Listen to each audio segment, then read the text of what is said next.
Hello student,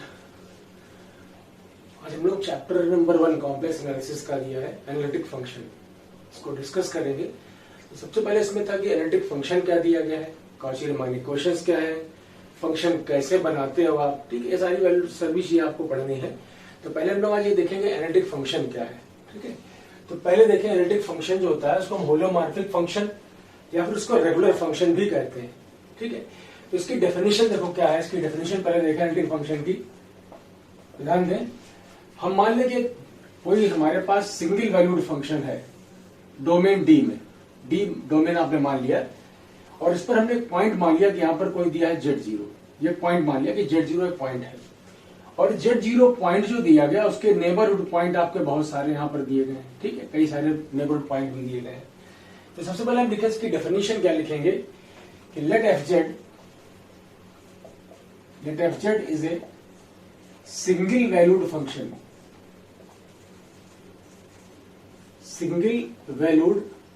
function, in domain D,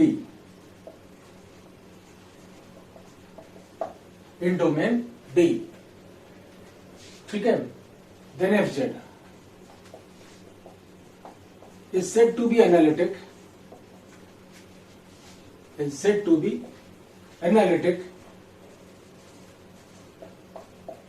analytic कब कहलाएगा, देखो ध्यान से, said to be analytic eight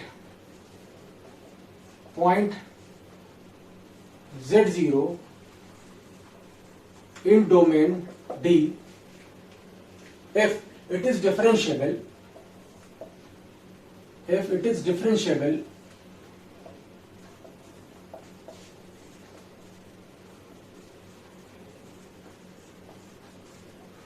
not only at z equal to 0, जो डिफरेंशियल होना चाहिए not only at z equal to 0 but not only at z equal to 0 but also at neighborhood points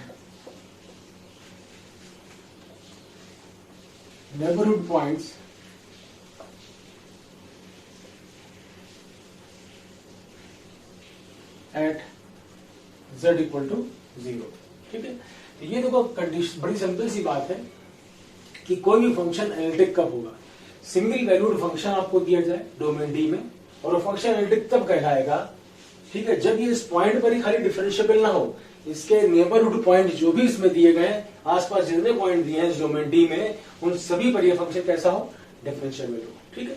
single valued function मतलब sign Z हो गया, cos Z हो गया, Z square हो गया, वो फंक्शन सिंगल वैल्यूड फंक्शन कहलाते हैं। और एक खास बात ध्यान देना, क्योंकि हम जब भी एनालिटिक फंक्शन पढ़ेंगे तो उसमें बड़ी खास बात यह है कि हम लोग यहाँ पर दो तरह के प्लेन पढ़ेंगे। एक होगा जेड प्लेन, जेड प्लेन सबको पता है कि एक्स वाई प्लेन कहलाता है, Z plane argan plane.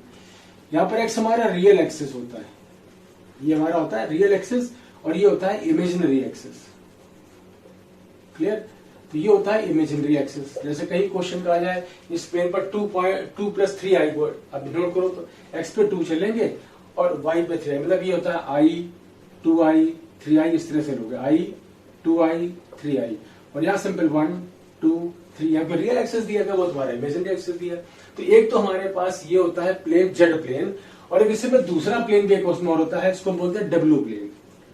W equal to क्या होता है, fz, यानी कि यूवी प्लेन कहलाता है, ये कहलाता है UV plane.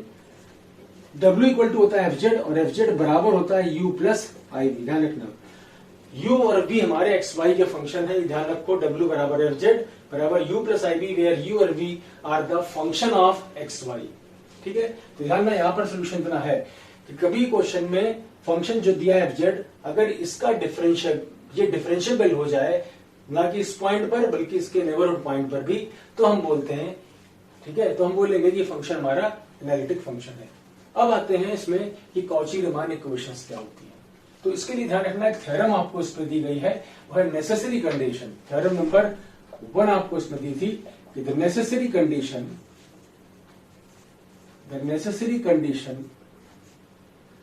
for a function fz,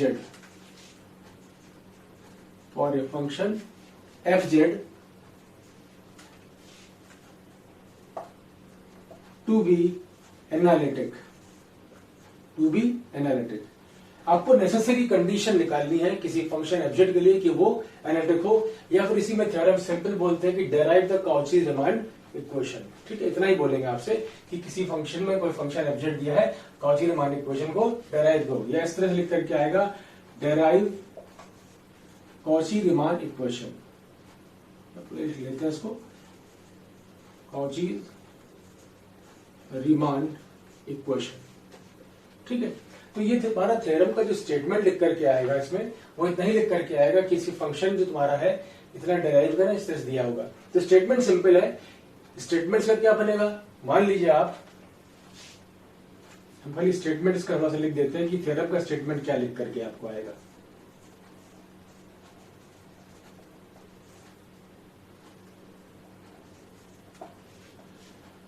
statement होगा if FZ equal to u plus I V. ठीक है, if FZ equal to u plus I V is an analytic function, is an analytic function in domain D, then UV satisfy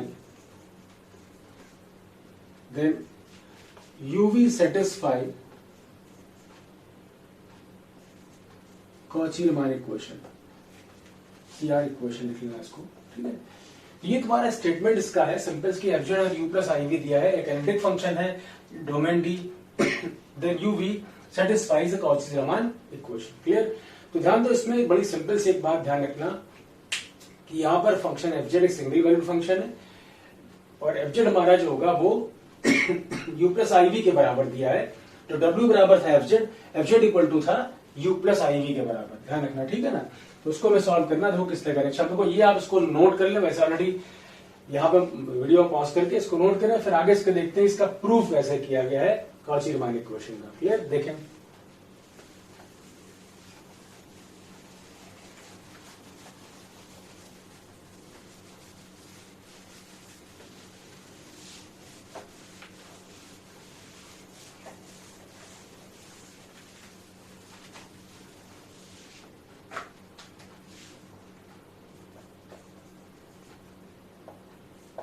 proof देखें कैसे करना। ठीक, लिखें let W equal to FZ,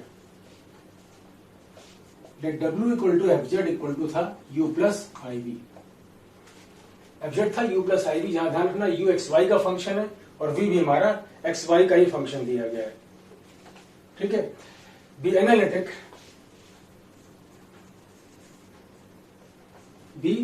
analytic function in domain D, B analytic function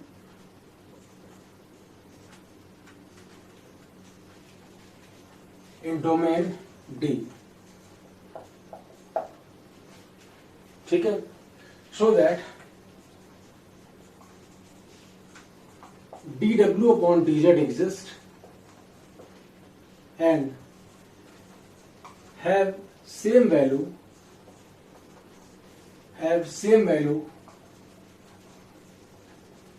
along every path,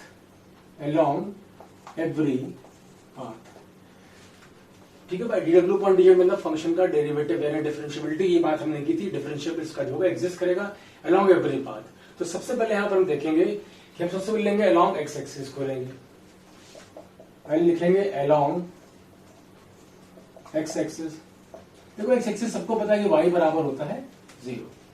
x axis पर y बराबर कितना होता है 0। अगर y यहां पर 0 दिया गया अपने को, तो देखो z बराबर सबको पता है x प्लस आई वाई होता है। अगर y यहां 0 हो जाएगा, ठीक है, पुट जाए y इक्वल टू 0, तो z इक्वल टू कितना आएगा, x आ जाएगा। ठीक है, z इक्वल टू कितना आएगा, x आ जाएगा। यानी यहां से क्लियर है कि डेल्टा z बराबर कितने को हो गया, डेल्टा x। अब देखो, हमें सबसे पहले dw अपॉन dz निकालना है along x एक्सिस, तो लिखें dw अपॉन dz। इसको हम ऐसे लिख सकते हैं कि limit delta z tends to 0, ठीक है, delta w upon delta z कह सकते हैं इस तरह से। अब क्योंकि क्वेश्चन में बड़ा क्लियर कि डेल्टा z बराबर था डेल्टा x, तो इसको आप लिख सकते हो limit delta x tends to 0, delta w upon delta x लिख सकते हो। अब जैसे कहीं लिखा होता है delta R by delta T, limit delta tend 0 पर D R by D T बन जाता है। तो एक्चुअली ये बन जाएगा डेबर डब्ल्यू अपॉन डेबर एक्स। ठीक है, डेबर डब्ल्यू अपॉन, क्यों डेबर सिंपल क्यों लिया, क्योंकि अलॉन्ग एक्स एक्सिस ले रहा हूं। फंक्शन जेड बराबर एक्स प्लस आई वाई था, अब इसको अलॉन्ग एक्स एक्सिस निकालना है, वाई को ऐसा कांस्टेंट ले रहे हैं। और वैसे भी हमने कहा डब्ल्यू बराबर यू प्लस आई वी होता है, यू भी एक्स वाई का फंक्शन होता है, इसलिए अलॉन्ग एक्स एक्सिस लेने पर वाई एज अ कांस्टेंट रखेंगे, इसलिए पार्शियल डेरिवेटिव लिखा गया है। सिमिलरली ऐसे दूसरा मान लो कि अलॉन्ग वाई एक्सिस, अगर इसमें हम अलॉन्ग वाई एक्सिस लिख दें, ठीक है, देखो अलॉन्ग वाई एक्सिस सबको पता है कि एक्स बराबर 0 होगा, यानी कि जेड बराबर कितना हो जाएगा, आई वाई हो जाएगा। यानी बड़ा क्लियर है, जेड बराबर आई वाई हो जाएगा तो डेल्टा जेड की वैल्यू आएगी आई डेल्टा वाई आ जाएगी। ठीक है, तो इस तरह से हम क्या करें, D W point D Z जरा यहां भी निकाल के देखें कितना आ रहा है। तो इसको लिखेंगे limit delta Z tends to 0, limit delta Z tends to 0, ये लिख लेंगे delta W upon delta Z. इसको लिखें डेल्टा जेड क्योंकि डेल्टा आई डेल्टा वाई के बराबर है, यहां लिखोगे limit delta Y tends to 0, delta W upon आएगा, अब डेल्टा जेड की वैल्यू क्या थी, आई डेल्टा वाई यहां रख दिया आपने। ठीक है, तो ये एक्चुअली बन गया डेबर डब्ल्यू अपॉन आई डेबर वाई। अच्छा, क्योंकि डिनोमिनेटर पार्ट में आई नहीं होता है, आई का ऊपर नीचे आप मल्टीप्लाई कर दो, नीचे आई स्क्वायर जाएगा -1, तो एक्चुअली ये बन जाएगा माइनस आई डेबर डब्ल्यू अपॉन डेबर वाई। से इक्वेशन नंबर 2 डाल दो। अब जरा गौर से देखो, D W point D Z ये भी लिखा है, D W point D Z ये भी लिखा है, दोनों D W point D Z लिखे। तो क्या करें, इन दोनों को हम क्या करेंगे, इक्वेट करें, इक्वेशन 1 और 2 से लिख लें, फ्रॉम इक्वेशन 1 एंड 2।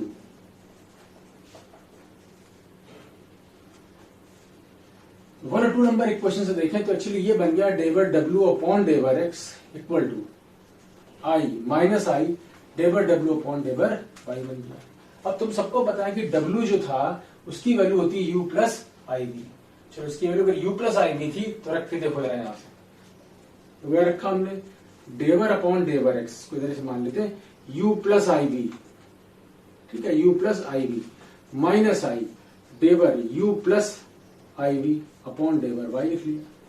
अब ध्यान से देखो, ये आ गया डेबर यू अपॉन डेबर एक्स आ गया, ये आ गया डेबर यू अपॉन डेबर एक्स प्लस आई डेबर वी अपॉन डेबर X equal to minus I, ये भी बन गया डेबर यू अपॉन डेबर वाई प्लस आई डेबर वी अपॉन डेबर वाई। ठीक है, इतना बन गया। अब आप जरा ध्यान से इसको देखें, अगर इसके रियल इमेजिनरी पार्ट को हम इक्वेट कर दें तो हमें क्या मिल जाएगा। ठीक है, देखें equating real and imaginary part, मान लो क्वेश्चन नंबर को 3 डाल देते हैं। ठीक, equating real and imaginary part from equation number 3, इसको हम इधर लिख देते हैं, ध्यान देना सब लोग, equating real part and imaginary part from equation number 3। तो थर्ड नंबर इक्वेशन जरा आप इसको रियल इमेजिनरी इक्वल करो। देखो इसका रियल पार्ट क्या है, डेवर यू अपॉन डेवर एक्स, और जब माइनस आई को यहां मल्टीप्लाई करोगे तो ये बन जाएगा माइनस आई स्क्वायर, जो कि हो जाएगा पॉजिटिव, है ना। तो ये बन जाएगा डेवर यू अपॉन डेवर एक्स बराबर डेवर वी अपॉन डेवर वाई। इसी तरीके से डेवर वी अपॉन डेवर एक्स का मान अगर निकालोगे तो मिल जाएगा माइनस डेवर यू अपॉन डेवर एक्स डेवर वाई। ठीक, तो उसको ऐसे लिख लो कि डेवर यू अपॉन डेवर वाई हो जाएगा माइनस डेवर वी अपॉन डेवर एक्स। इन्हीं को हम बोलते हैं कॉची-रीमान इक्वेशन। ठीक है, इस तरह से आप क्या कर सकते हो, कॉची-रीमान इक्वेशन आपको इस तरह सोल्यूशन मिल जाएगा। तो देखो बड़ा सिंपल है, कभी कोई क्वेश्चन आपको दिया जाए और आपसे कहा जाए कि प्रूव करिए एक एनालिटिक फंक्शन है, जैसे एक सिंपल हम बात करें कि कोई फंक्शन, इसको आप क्या करें, इसको नोट कर लें। इसके बाद देखें एक सिंपल एक प्रॉब्लम लेते हैं कि आपसे कहा जाए कभी किसी क्वेश्चन में कि बताइए ये फंक्शन दिया है, इसको आप एनालिटिक फंक्शन प्रूव करो। ठीक है, देखिए देखते हैं, एक क्वेश्चन करके देखते हैं, इसको एग्जाम्पल लेते हैं।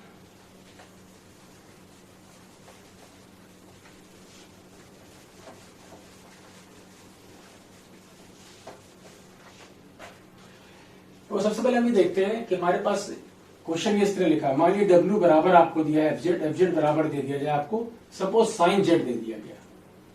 ठीक, या कोई फंक्शन एक्स वाई आपको दे दिया गया, साइन जेड जेड दे दिया गया, आप आपसे कह रहे हैं प्रूव करो ये फंक्शन एनालिटिक फंक्शन है। एग्जांपल ले लो आप फर्स्ट नंबर। ठीक, तो देखो जेड की वैल्यू थी कितनी, ध्यान देना, जेड था साइन एक्स प्लस आई वाई। इसको जरा पहले आप, क्योंकि डब्ल्यू बराबर था यू प्लस आई वी, इसको अलग अलग करो आप, sine x cos I Y cos x sin i y। ठीक है, देख लिया, sin x cos i y plus cos x sin i y हो गया। एक्चुअली ये बन गया sin x cos hyperbolic y plus i cos x, और ये बन गया sin हाइपरबोलिक y। सबको पता है cos i y होगा cos हाइपरबोलिक y, और sin i y बन जाएगा i sin हाइपरबोलिक y। अच्छा अब देखो, ये w की वैल्यू लिखी है, w बराबर था u प्लस आई वी, तो u प्लस आई वी का था, लिख लिया हमने, ये लिखा हमने sin x cos hyperbolic y plus i cos x sin hyperbolic y। जरा इसके हम रियल इमेजिनरी पार्ट इक्वेट कर लें तो देखेंगे कि u की वैल्यू अपने को मिल गई यहां से sin x cos hyperbolic y, first number रख लिया, v मिल गया यहां से cos x sin hyperbolic y, second question मिल गया। अब लोग किसी फंक्शन की कोई फंक्शन दिया, उसकी नेसेसरी कंडीशन अभी पढ़ चुके हैं, कौची हमारी क्वेश्चन होती है, वो था डेवर u अपॉन डेवर x बराबर डेवर v अपॉन डेवर y, एंड डेवर u अपॉन डेवर y था माइनस डेवर v अपॉन डेवर x। अगर ये किसी तरीके से इनको सेटिस्फाई, दोनों इक्वेशन का सेटिस्फाई हो जाती है uv में, तो इसका मतलब फंक्शन कैसा हो गया, एनालिटिक फंक्शन होगा। तो एक काम करते हैं, पहले हम डेवर u अपॉन डेवर x का निकालें। डेवर u अपॉन डेवर x कितना आ जाएगा, साइन x का डिफरेंशियल हो गया cos x, और cos हाइपरबोलिक y ऐसे ही रहेगा क्योंकि आप इधर रिस्पेक्ट टू x कर रहे हो। ठीक है, फिर इसका डेवर u अपॉन डेवर y भी आप निकाल लो, तो ये बन जाएगा साइन x और sign hyperbolic y। Hyperbolic function सबको पता है, डिफरेंशियल cos हाइपरबोलिक y का होता है, sine hyperbolic y minus sine नहीं आता इसमें। ठीक है, इसी तरीके से आप इसका डेवर v अपॉन डेवर x भी निकालो, तो ये बन जाएगा minus sine x sine hyperbolic y, और जब डेवर v अपॉन डेवर y इसका निकालोगे तो ये बन जाएगा cos x और cos hyperbolic y, cos x और cos हाइपरबोलिक y। अब देखो ध्यान से, ये हमारे पास अपने पास A B C D 4 equation यहाँ दी है। पहली इक्वेशन जो हमने यहाँ पर थी, जो हमने कहा इसको आप सेटिस्फाई कराओ, मान लो ये हमारे पास कुछ कैपिटल ए कैपिटल बी, इसको मान लो आप, जरा कैपिटल ए पहले सेटिस्फाई कराओ, डेवर u अपॉन डेवर एक्स है डेवर v अपॉन डेवर y के, क्या यहाँ पर से हो रहा है, देखो डेवर u बाय डेवर एक्स डेवर v बाय डेवर y, ये था डेवर v अपॉन डेवर y। ध्यान दो, a और d, cos x cos hyperbolic y, cos x cos hyperbolic y। ठीक है, देख रहे हो अब यहां से ना, फर्स्ट ये तुम्हारा a और d था, पहली क्वेश्चन को सेटिस्फाई कर रहा है। सेकंड, थर्ड, डेवर u अपॉन डेवर y माइनस डेवर v अपॉन डेवर, जरा b और c को देखें, डेवर u बाय डेवर y था sine x sine hyperbolic y, यहाँ आया minus sine x sine hyperbolic y। ठीक है ना, तो बड़ा क्लियर, देखो इन दोनों इक्वेशन को देखो, ये इक्वेशन सेटिस्फाई कर रही है, इन दोनों को अगर लोगे तो आपकी पहली इक्वेशन सेटिस्फाई कर रही है। इसका मतलब है कि w इक्वल टू fz एक कैसा है, एनालिटिक फंक्शन होगा। ठीक है, so w equal to fz is an analytic function.